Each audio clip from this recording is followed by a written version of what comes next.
I'm Tommie Lee, and this is the Scam of the Week, and we've all heard about spring cleaning, but here's the question for you.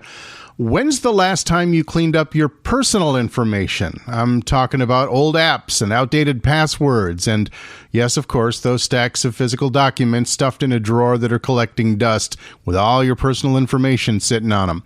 Well, I've got Megan White from the Better Business Bureau with me here today, and she is about to tell us why that pile of papers and your old devices could be costing you a lot more than closet space. Megan, welcome back to the Scam of the Week. Hey, thank you, Tommie.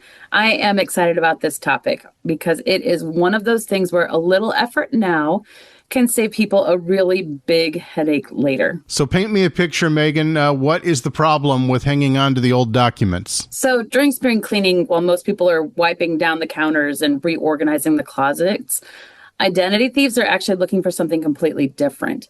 The personal information that got overlooked. And honestly, it's easier to find than most people think.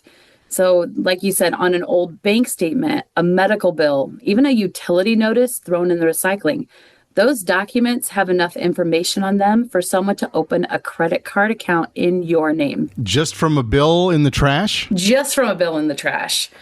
People think identity theft is usually a high-tech hacker situation, but a lot of the time it starts with something just that simple.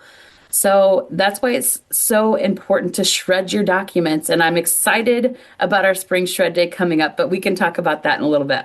Okay.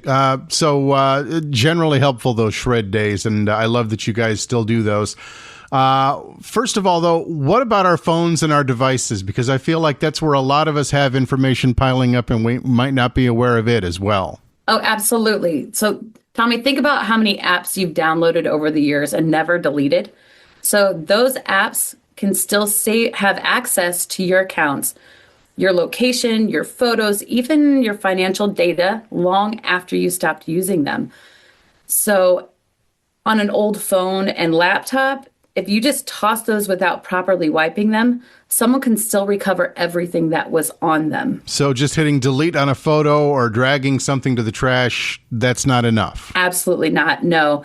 The devices need to be fully and properly wiped. Just deleting those files does not get the job done. So this is starting to feel like a lot to do, Meg. But you've got a simple game plan for the people on how to get it done, right? Oh, I sure do.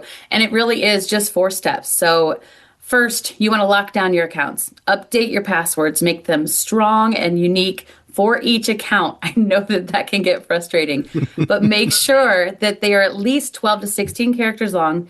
Use capital letters, lowercase letters, special characters, and numbers. And you want to turn on that 2-factor authentication whenever possible. And second, audit your apps. Go through your phone, delete anything you haven't used, and then check what permissions each app still has. So far, this sounds very doable. Just make sure to lock down and audit. That's right, yep. So the third step is to back up your important files. Keep a copy of your data in a separate location. You can use an external hard drive or a cloud storage service. This helps so that if something happens to your device, you're not going to lose everything. And Tommie, last but not least, the fourth thing, properly dispose of the sensitive stuff, the sensitive papers like your bank statements, medical records, and old bills. You want to shred those documents. So make sure you wipe the information from your old devices. 4 steps, got it. And that last one, that's exactly where your shred day comes in. It sure is.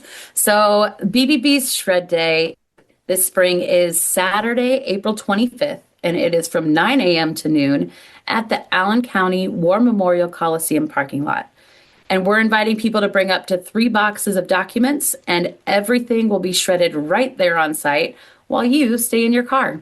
It is quick, it is secure, and we are asking for a $10 donation that will go to BBB's Charitable and Education Foundation. So it's simple. You drive up, you hand over the boxes, and you leave knowing that that information is gone for good. That's it. It really is that easy. So if you've already been scammed, worst case scenario, your identity's been stolen, what should you do? Well, first thing, don't panic, but do move fast.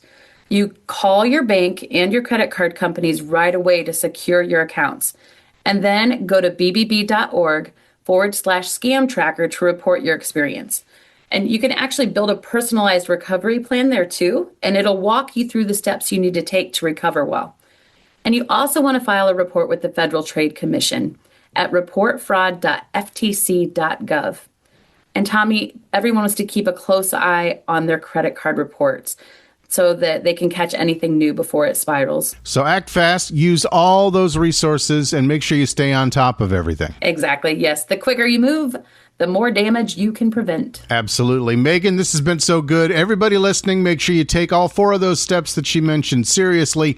Update your passwords, clean up your apps, back up your files, get rid of those sensitive documents the right and safe way. BBB's Spring Shred Day coming up in Fort Wayne Saturday, April 25th, 9 to noon at the Allen County War Memorial Coliseum, home of the Comets.